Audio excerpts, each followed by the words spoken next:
자, 객체 생성에 대해서 말씀드리고 있었어요. 객체 생성. 그래서 자바에서는 모든 객체를 동적으로 생성한다. 동적으로 생성하지만 동적 생성하는 게 불편하지가 않은 이유는 자바에서는 우리가 직접 반납하지 않아도 됩니다. 그래서 그것이 가능한 이유는 일반적인 우리가 C에서 프로그램했을 때 그 프로그램 실행을 책임지는 거는 C에서는 운영체제가 하는 거예요. 우리가 EX 파일 만들어 놓고 EX 파일 클릭하는 순간 그거에 대한 제어권은 누가 갖고 있냐면 운영체제가 가지고 있게 돼요. 근데 자바는 자바 프로그램을 실행하기 위해서는 특수한 소프트웨어가 필요해요. 그 소프트웨어가 JVM, 자바 버추얼 머신, 자바 가상기계가 필요하고 그 자바 가상기계가 프로그램 실행을 전적으로 통제하게 됩니다. 이 자바 가상기계가 전적으로 통제할 수 있기 때문에 기존의 운영체제가 못 해주던 거는 얘는 할 수 있어요. 우리가 프로그램만 잘 만들어 놓으면 JVM을. 그래서 자바에서는 동적 할당을 쓰긴 하지만 우리가 반납 안 해도 된다. 왜? JVM이 그거를 할 수가 있다는 거죠. 전적으로 프로그램을 실행을 통제하고 있기 때문에. 그래서 기존에 우리가 프로그램 할 때 보통 사용하는 메모리 영역을 스택, 힙, 글로벌 이런 식으로 좀 나눠요. 프로그램이 실행됐을 때 이 프로그램이 사용하는 메모리, 데이터 측면에서 물론 프로그램이 실행이 되면 우리 주기억 장치에는 뭐가 올라갈까요? 원래 EX 파일 같은 경우에는 EX 코드가 올라가야 되죠. 그렇죠? EX 코드가 올라가야지만 그 코드를 누가 읽을 수 있어? CPU가 읽을 수 있죠. 그렇죠? 그렇지만 그 코드 말고 또 그 프로그램이 사용하는 메모리가 있죠. 데이터들. 프로그램에서 생성되는 데이터들이 또 메모리에 생성이 됩니다. 그래서 어떤 프로그램이 실행될 때 사용하는 영역을 스택, 힙, 글로벌 이렇게 되는 거고, 전역 변수는 여기 생길 테고, 지역 변수는 이런 스택에 생기고, 그리고 동적 할당된 거는 이런 데 생긴다. 이제 이렇게 이제 이해를 하고 있어요. 그런데 자바도 마찬가지예요. 자바도 함수가 실행이 되면 함수를 위한 공간이 생기고 그 공간, 그 사용한 공간은 스택이라 그래요. 스택처럼 이렇게 늘어나기 때문에 스택이라는 자료 구조는 동전 쌓는 것처럼 해서 위에서만 뺄 수 있어요. 메인이 실행되고 F가 실행되고 아직 안 죽고 메인 안 끝났어요. F도 안 끝나고 또 실행되면 위에 또 G 이렇게 쌓이고 G가 끝나면 F가 되고 F가 끝나면 메인이 되고 메인이 끝나면 없는 거잖아요. 그런 식으로 해서 얘를 스택이라고 얘기해요. 스택처럼 이렇게 왔다 갔다 하니까. 그리고 이 스택의 또 다른 특징은 스택의 크기. 어떤 함수가 실행됐을 때 만들어지는 그 스택의 크기는 어떻게 될까? 컴파일러가 알고 있습니다. 딱 맞는 크기를 만들어 준다는 거죠. 왜? 지역 변수들, 매개 변수들 이런 거예요. 그러니까 그거는 코드만 보면, 코드만 읽으면 예를 들면 이런 F라는 함수예요. 그러면 여기 있는 변수는 몇 개가 있어요? 몇 개가 있죠, 변수가? student 1, student 2, genius student 3개죠. 그럼 변수 3개를 위한 공간이 필요해요. 객체 참조 변수네? 객체 참조 변수 3개가 필요한 스택 공간을 키워주면 돼요. 3개 넣어주면 되는 거죠. 이만큼 키울 필요도 없고, 이만큼 할 것도 아니고, 딱 3개. 그래서 이 스택이라고 하는 거는 늘어날 때, 그러니까 필요한 만큼만 늘어요. 그러니까 함수가 실행되면 안다는 거죠. 그렇지만 얘네들은 이 동적 할당된 거는 여기에 생기지 않고 여기에 생겨요. 여기에 생기는 거의 특징은 뭘까요? 그 함수가 불러졌을 때 만들어지지만 함수가 종료되면 자동적으로 사라집니다. 그렇죠? 그래서 C에서는 그거를 자동 할당이라 그래요. 힙은 생겼다가 함수 종료돼 사라지지 않아요. 언제 사라져요? 우리가 반납해야지만 사라지는 거예요. 그런 개념인데 자바에서는 여기에 들어간 공간도 사용자가 반납 안 해도 된다. JVM이 해줄 수 있다. 그래서 요 힙을 자바에서는 힙을 뭐라고 부르냐면은 가베지 컬렉티블 힙이라 그래요. 쓰레기 수집 가능한 힙이다. 그럼 쓰레기가 뭐냐? 동처 할당된 건데 더 이상 쓸모가 없어진 그거를 이제 쓰레기라고 가베지라고 하는 거예요. 자, 이 F라는 함수가 실행이 되면 F 메소드의 스택 공간이 생기고 이 공간은 딱 정해진다. 몇 개? 요 세 개. 요 세 개가 들어갈 만한 공간만 딱 생겨요. 그래서 여기에는 이제 참조 변수 위한 공간만 생기고 실제 객체는 스택에 생기지 않고 어디 생겨요? 힙에 생겨요. 그리고 자바에서는 항상 이런 모습만 해요. C에서는 여기에도 C++에서는 여기에도 수준 객체가 만들어질 수 있어요. 수준 S 하면 여기 생기죠. 그렇죠? 스택에 생겨요. 근데 자바는 모든 객체가 어떻게 생긴다? 동쪽으로 생성이 된, 동쪽 할당된다. 어디 생겨요? 여기 생겼는. 스택에는 뭐만 있는 거예요? 네. 그러니까 자바에서 스택에는 뭐만 있을까요? 원시 타입과 참조 타입만 있어요. 나머지는 다 여기 만들어져요. 여기에 만들어진다는 거예요. 수준 2 만들고 있고요. 지니어스 스튜던트는 이렇게 가르쳐요. 그래서 어떤 객체를 여러 개의 참조 변수가 같이 가리키고 있을 수 있죠. 그러면 얘를 가리키고 있는 애는 몇 개? 하나. 얘를 가리키고 있는 애는 2개예요. 그럼 이 두 개가 다 쓰레기가 아니라 쓰고 있는 데이터가 되는 거예요. 그런데 여기 마지막 문장에서 수준 2 값을 수준 1에 대입했어. 여기 있는 값을 여기다 대입해요. 그럼 어떻게 돼? 얘가 얘를 가리키는 게 아니라 얘가 어디를 가리켜요? 요걸 가리키죠? 이렇게 되는 거예요. 그럼 얘를 가리키고 있는 건 몇 개가 돼? 빵개가 되죠. 빵개가 되면 얘를 다시 찾아갈 수가 없어요. 그걸 알 수 있는 방법이 없는 거지, 이제. 버렸으니까. 그럼 얘는 뭐가 돼요? 얘가 쓰레기가 되는 거예요. 그럼 얘는 시간 되면 자동적으로 반납을 시켜줘요. 누가? JVM이. 그럼 JVM이 뭘 하고 있는 거예요? 여기에 만들어진 객체들마다 그 객체를 가리키고 있는 참조의 개수를 유지하고 있어요. 참조의 개수를 유지하고 있다가 그 참조의 개수가 빵이 되면 그 공간은 뭐가 돼요? 쓰레기. 그리고 시간에 따라서 쓰레기를 반납해 주는 거죠. 이걸 할 수 있겠죠.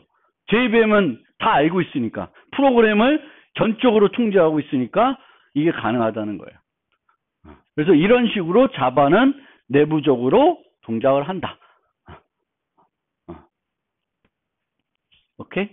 그래서 여러분들이 프로그래밍 언어에서 함수가 실행되면 함수형 공간이 생기고 뭐 여기에 뭐가 생기고 또 다른 데 뭐가 생기고 근데 함수에 생기는 이 스택에 생기는 거는 함수가 종료되면 얘는 다 없어져요.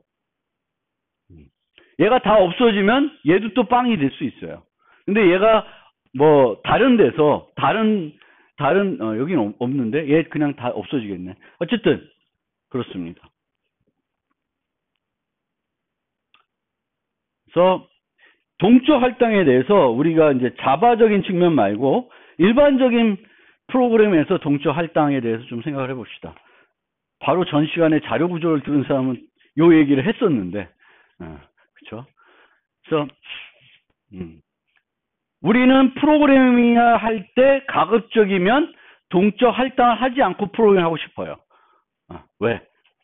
동적 할당하는 순간 우리는 그 메모리 관리를 프로그래머가 직접 해줘야 되기 때문에요. 그게 이제 번거로우니까 그렇습니다. 그래서 우리는 데이터들이 스택에 생기고 자동적으로 없어지고 그게 제일 해피한 거예요. 그러니까 어떤 F 함수가 있으면 F 함수에서 데이터 만들어지고 F 함수가 종료되면 데이터 사라지고 그럼 거기 있는 데이터들이 어떻게 변하는 거는 F 함수만 보고 있으면 되죠.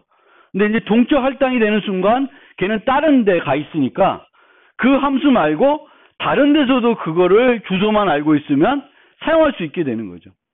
그러다 보면 이제 디버깅 하기가 좀 더 어려워져요.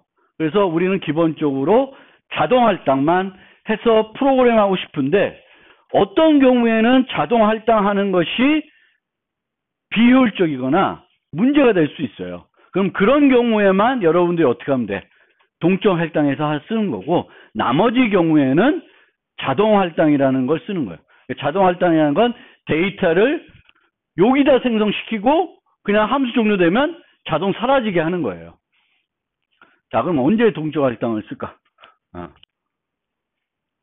넘어갑시다, 이것도.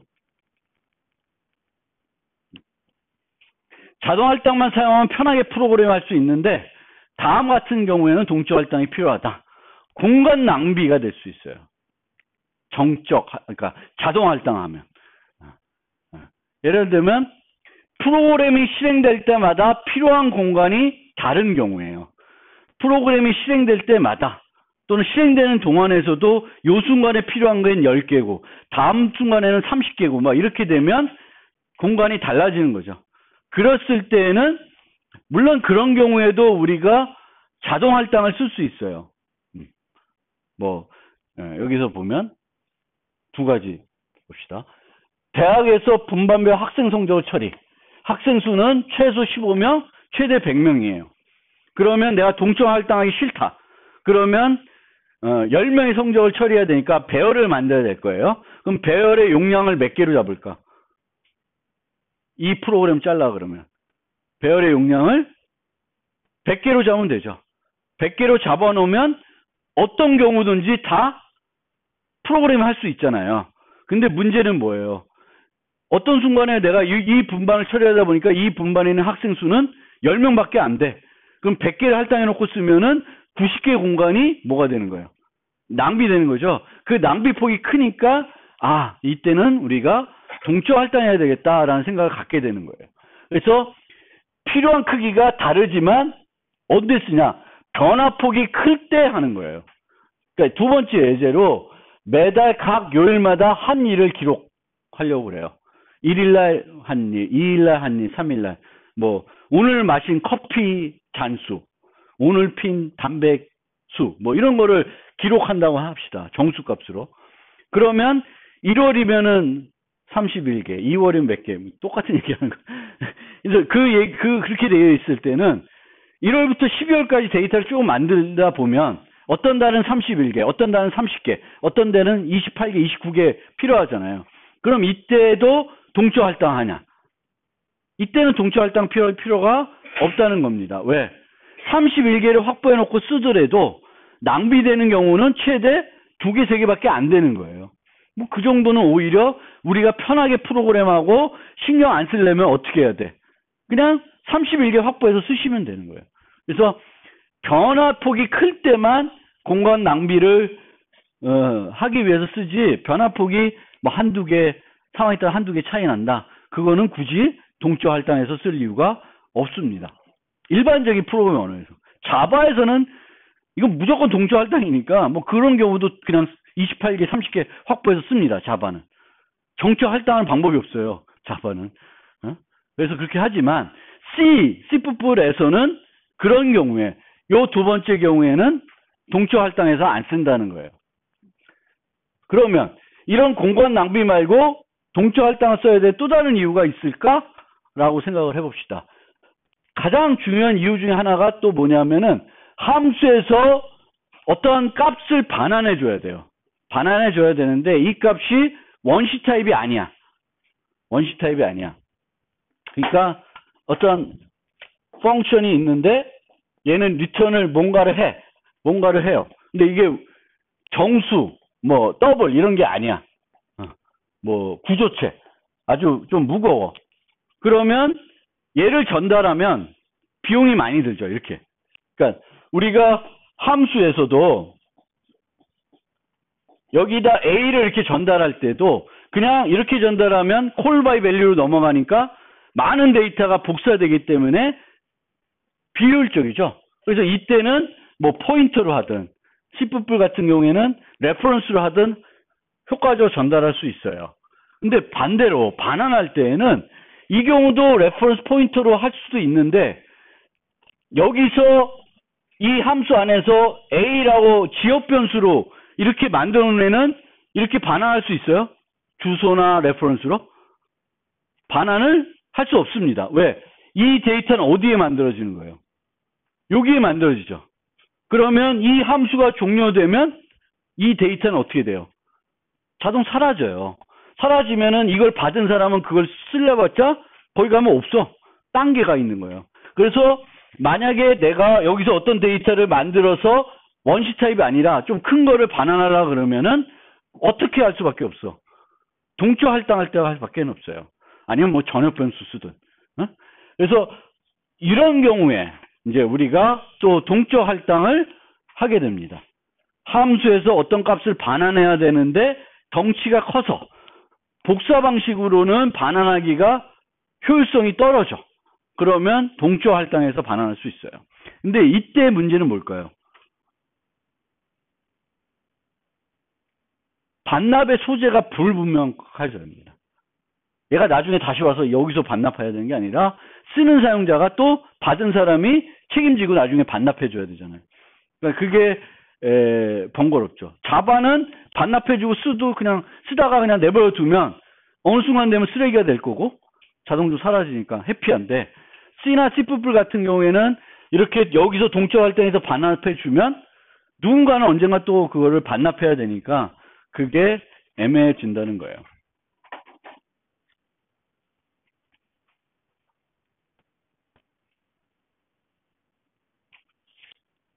그래서 두 가지 경우, 동적 할당할 때 쓰이는 경우 두 가지 경우가 있습니다. 공간 낭비, 변화폭이 클 때, 그리고 함수에서 무거운 것을 반환해줘야 될 때. 이거는 자바에 해당되는 얘기가 아니라 일반적인 프로그래밍 할 때 해당되는 얘기입니다. 그래서 C++ 같은 경우에는 뭐 이렇게 문법도 복잡하고 경우의 수도 많고, 그런데 자바는 딱 한 가지밖에 없어요. 모든 객체는 동적 할당해. 늘 전달도 그냥 참조로 콜 바이 밸류로만 전달할 수가 있어요. 뭐 이게 없어. 이런 종류가 없어요. 그러니까 이렇게 만들어지면은 프로그래머 입장에서는 되게 좋은 거예요. 문법이 단순하면 단순할수록 우리가 고민거리가 떨어지는 거지. 방법은 이거밖에 없으니까 무슨 고민을 해. 근데 방법이 많으면 어떤 경우에 이거 쓰지? 어떤 경우에 저거 쓰지? 이거를 학습하고 습관화 길러야 될 거 아니에요. 근데 자바는 딱 이거밖에 없으니까. 그리고 이 뉴도 우리는 딜리트 안 해도 돼. 얼마나 행복해요. CNC 플러스하고 비교해 봤을 때 저 측면에서 대단히 해피하다. 그러나 여기 잘 보세요. 자바에서도 메모리가 낭비될 수 있습니다. 그렇기 때문에 불필요한 뉴로 계속 뉴만 한다. 그런 거는 안 해야 된다라는 거예요. 여전히 뉴는 비싼 연산이에요. 힙에다가 새로운 공간을 확보하는 것은 싼 연산은 아니에요. 물론 자바는 우리가 직접 반납하지 않아도 되니까 어떤 경우에는 너무 뉴를 불필요하게 많이 쓰는 경우가 있어요. 프로그램하다 보면. 그것을 우리는 슬기롭게 줄일 필요가 있다.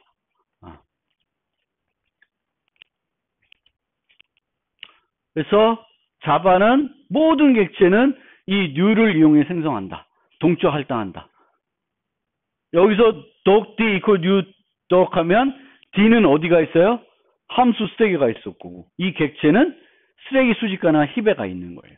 그리고 쓸 때에는 점 연산자만 알아두면 되고, 점만 가지고 다 쓰시면 돼요. C++이나 이런 거는 뭐 점도 있고 포인터 썼을 때는 이 화살표교도 있고 그렇습니다.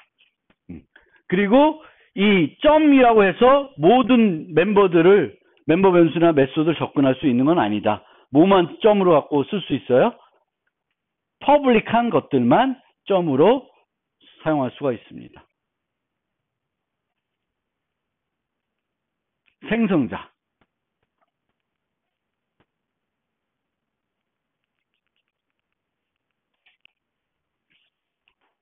생성자는 프로그램을로 보여드릴게요. 프로그램.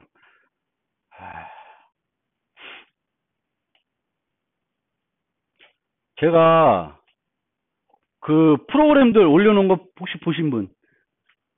EL에다가 제가 일장에 여기 있는 게 일장에서 강의하면서 수업 시간에 만들었던 코드들이에요. 이 코드들은 늘 때 되면 제가 EL에다 올려놓을 테니까 다운받아서 그 코드들 참조해 보실 분들은 다운받아 보시면 돼요.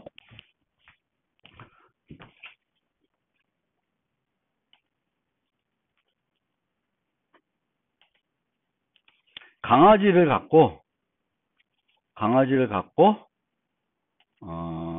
생성자를 한번 보여드릴게요. 옛날에 만들었던 강아지 요거죠.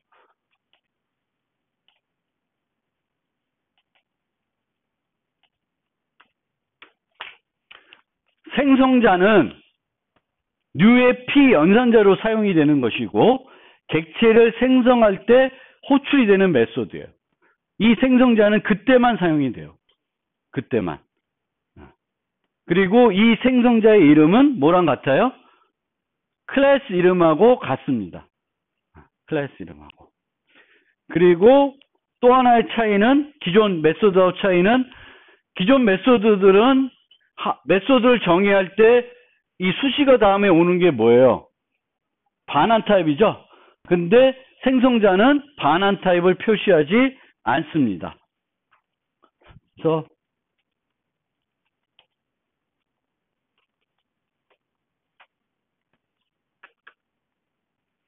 이렇게 만들면 이게 무슨 생성자? 기본 생성자예요. 메소드를 하나도 받지 않는 생성자예요.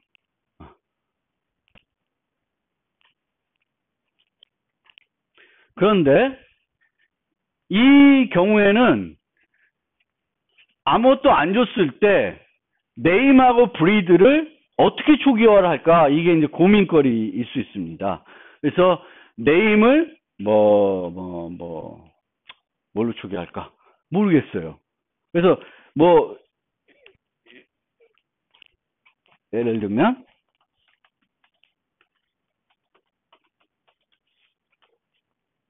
또는 이름 없음 어떻게든 이런 식으로 우리가 초기화를 해줄 수 있는데 이게 과연 필요한가?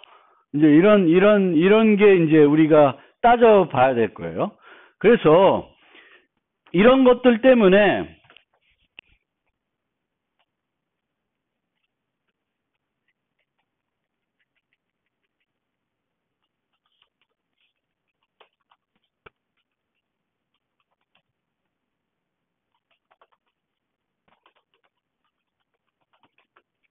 이런 걸 만들었다고 칩시다.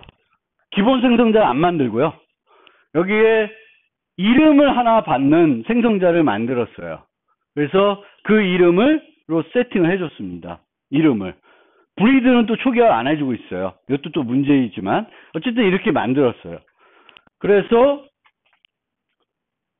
저장을 딱 했더니 빨간색이 쭉 나오죠. 문제가 생겼어요. 무슨 문제일까? 봤더니 요 부분이 에러가 났습니다. 이 부분에서는 뭘 부르고 있어요? 기본 생성자를 부르고 있죠. 근데 우리가 지금은 기본 생성자를 정의하지 않고 이름을 하나만 받는 생성자를 만들었어요. 그러면 이게 이런 거예요. 그래서 클래스 A가 있는데 여기에 생성자 하나도 정의 안 했어. 그러면 시스템에서 여기다가 뭘 쓸 수 있게 해줘요? 기본 생성자를 쓸 수 있게 해줍니다. 정의는 안 했지만. 그러니까 이렇게 돼 있으면 쓸 수 있어요. 아까처럼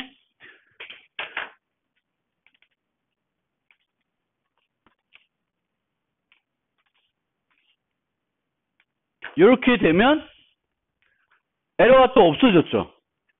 지금은 이 도 클래스의 생성자가 하나도 없습니다. 하나도 없으면 시스템에서 뭘 쓸 수 있게 해줘요?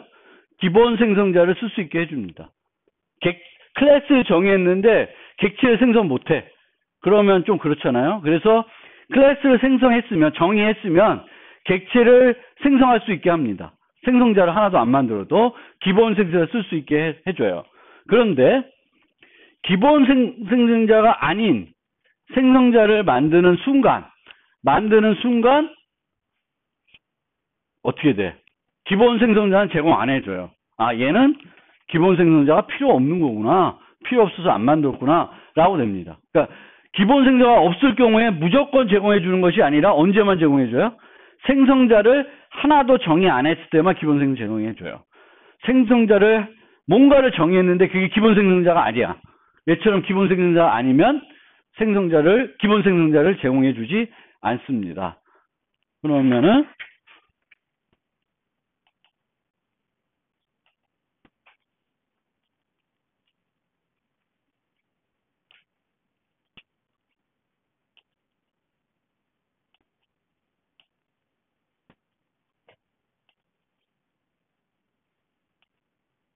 이렇게 사용할 수가 있어요.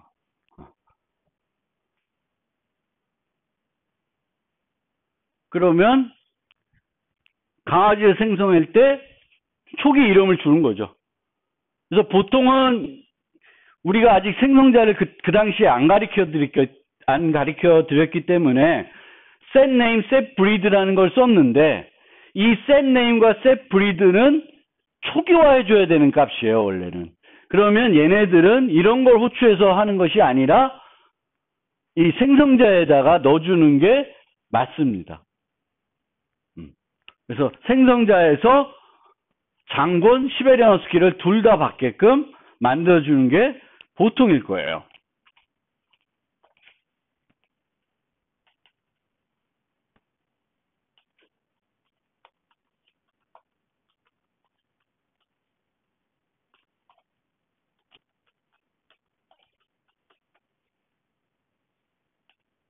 또 에러 나죠?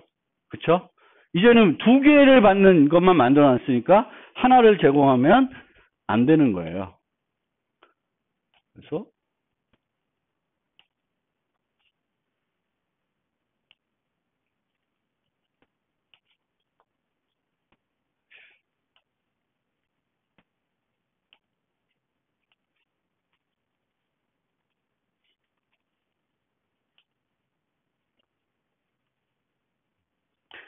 이렇게 그러면 얘가 좀 더 맞게 쓰는 방법입니다. 그러니까 초기 값으로 이 강아지를 만들면서 이 강아지의 이름은 장군이, 그리고 시베리안 허스키, 무슨 종류다, 이런 거는 처음 만들 때 설정을 해줘야 되는 값 같아. 그런 것들은 생성자에서 해줄 필요가 있습니다. 생성자에서. 그래서 생성자는 이런 초기 값을 설정해 주기 위해서 우리가 정의를 하게 됩니다. 그런데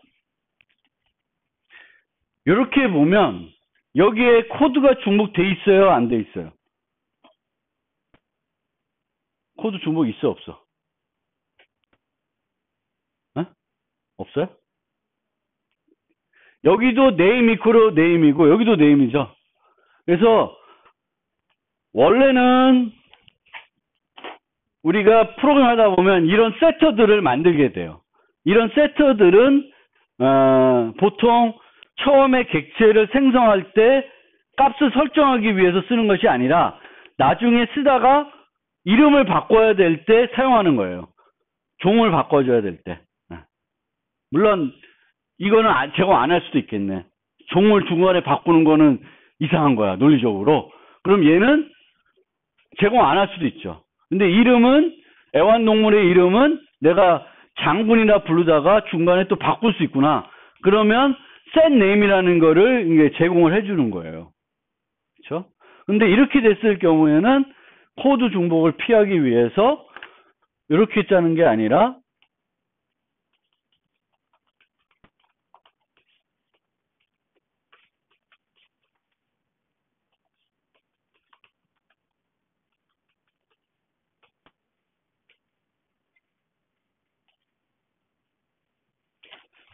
이런 식으로 만드는 게 보통입니다. 그러니까 생성자들을 정의하더라도 생성자에 들어가는 코드들이 멤버를 초기화해 주는 거잖아요.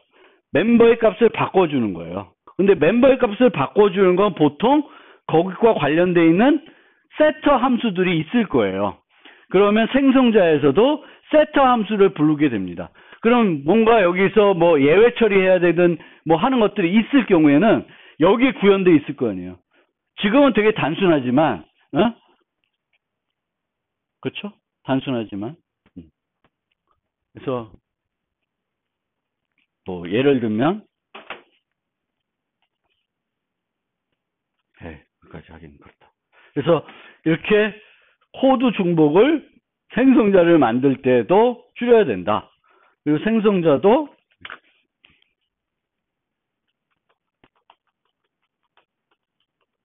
하나가 아니라 두 개를, 여러 개를 만들 수 있어요. 기본 생성자 만들 수 있고 여러 개를 만들 수 있는데 이 경우에도 중복이 되죠. 여기에 들어간 코드랑 여기에 들어간 코드가 중복이 될 수 있어요. 중복이. 그래서 이런 경우에도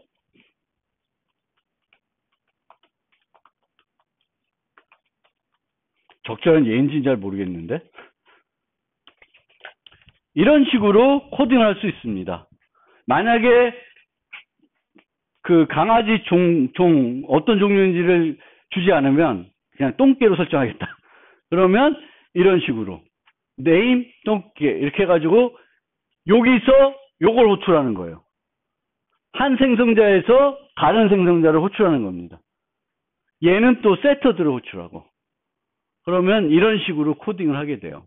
this를 이용해 가지고 얘를 부르게 됩니다. 이런 식으로 코딩을 하게 돼요. 그러니까 생성자들도 여러 개 생성을 할 수 있는데 항상 생성자를 생성할 때도 우리가 이제 할 수 있습니다.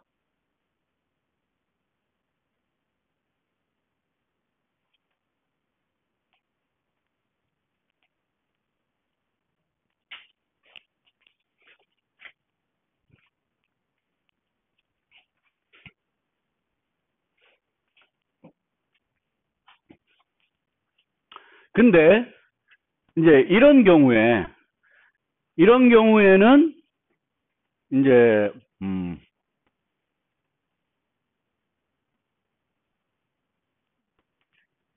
브리드의 기본값을 똥개로 해놨죠. 그렇죠? 이런 경우에는 이렇게 하지 않고 어떤 방법이 있냐면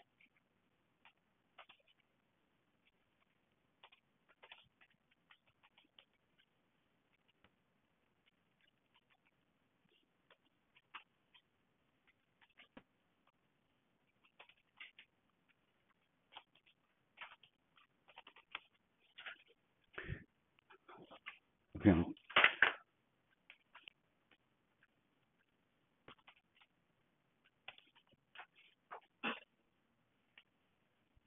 이렇게 해도 아까랑 똑같은 결과가 나와요. 그러니까 초기 값을 생성자에다가 해서 설정해 주는 것이 아니라 변수 선언할 때, 멤버 변수 선언할 때 얘의 초기 값을 equal로 해가지고 줄 수 있어요. 그래서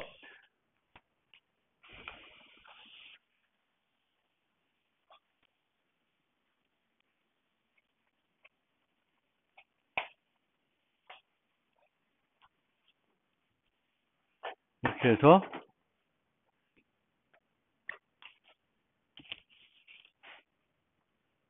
그러니까 요거를 보면 두 가지가 있는데 멤버 변수를 첫 번째가 명백한 초기화하는 경우가 있고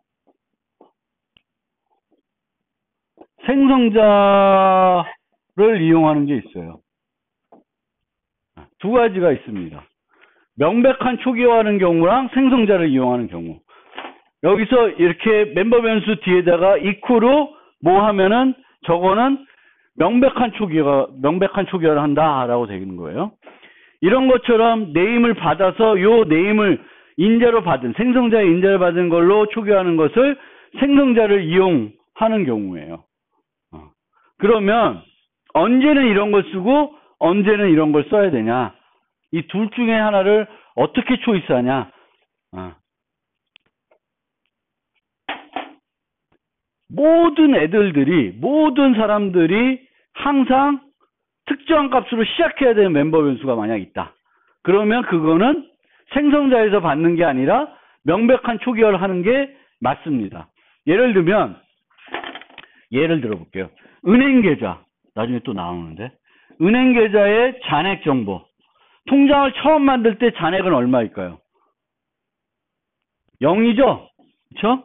얘는 받는 게 아니라 이퀄을 0으로 명백한 초기화를 해주는 게 맞습니다. 맞아요. 그러면 또 다른 예로.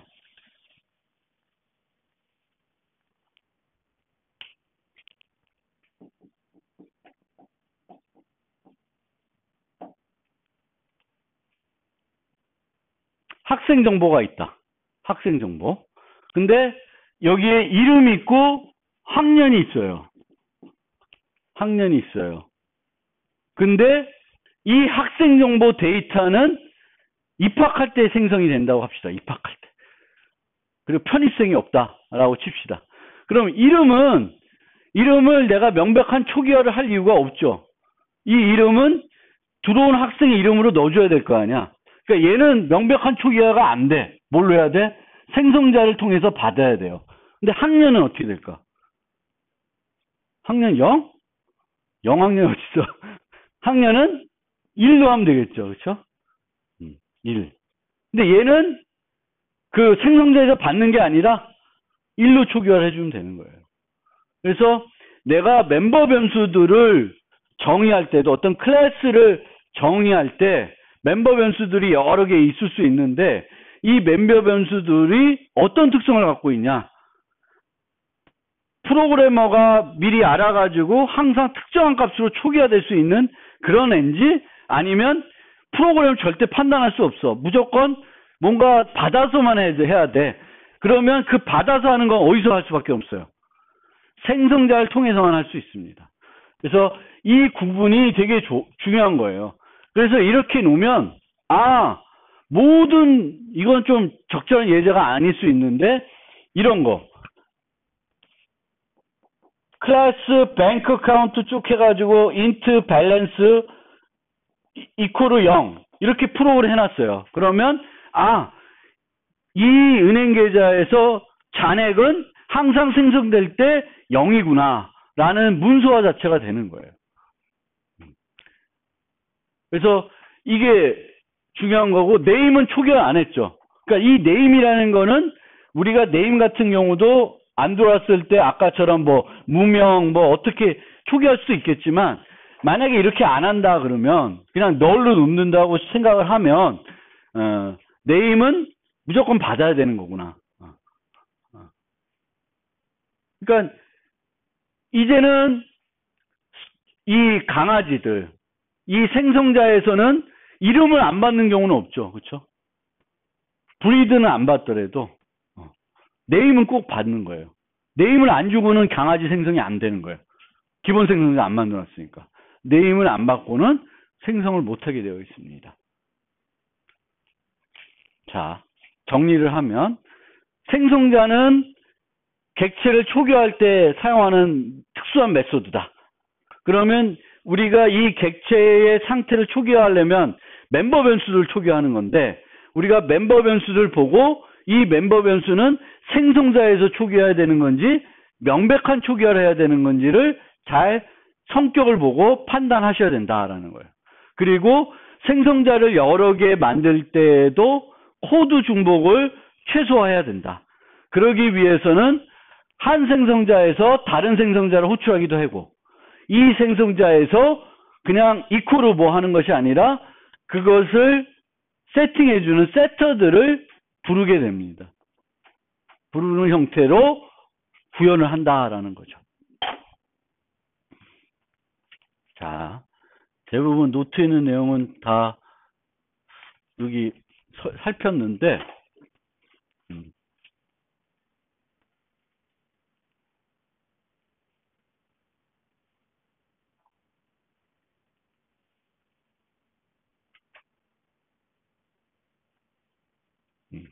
여기서도 이렇게. 그러니까 이 예제에서는 기본 생성자를 만들어 놓고 이름이 없는 경우에 이름 없음으로 설정할 거고 받으면 그걸로 받아주는 거고 이 경우에도 여기서 여기로 부를 수도 있는데 set name이라는 걸로 부르고 있습니다.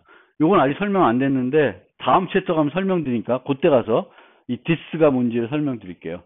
근데 이 this가 이렇게도 쓰이는데 아까 제가 코드에서 보여준 것처럼 한 생성자에서 다른 생성자를 호출할 때도 이 this라는 키워드를 써요. 그거를 좀 알아두시고 그래서 명백한 초기화하는 경우 생성자에서 받아서 초기화하는 경우 그래서 내가 멤버 변수가 두 개 있으면 하나는 얘는 명백한 초기화를 해야 되나 생성자에서 받아야 되나 그거를 잘 판단하셔야 된다. 여기 예제로 또 나와 있는 게 게임에서 유닛의 체력 정보 모든 유닛은 100으로 시작해서 그게 0이 되면 죽는다. 그런데 항상 그 유닛을 생성할 때는 100으로 시작한다. 그럼 걔는 생성자에서 받을 필요가 없죠. 그렇죠? 받을 필요가 없고 이퀄 100으로 뭐 스태미나 이퀄 100, 헬스 이퀄 100 이렇게 해놓으면 된다는 거예요. 그 생성자에서는 그건 받지 않게끔 생성자들 만들어 놓는 거죠. 그래서 요 데이터가 생성자에 받아서 초기화되는 건지 아닌지 그 판단이 매우 중요하다라는 거고요. 아까 어디 갔어? 여기서는 얘는 기본 생성자 있는 애야 없는 애야? A. 기본 생성자가 있죠. 우리가 아무것도 생성자 안 만들어놨으니까 A는 기본 생성자를 가지고 있는 애예요. B는 int를 받는 생성자가 있기 때문에 생성자가 이미 하나 있어. 그렇기 때문에 얘는 기본 생성자를 안 갖고 있습니다. 그래서 B는 요렇게 하면은 요거는 문법 오류가 나죠. 이렇게 됩니다. 자, 잠깐 쉬었다가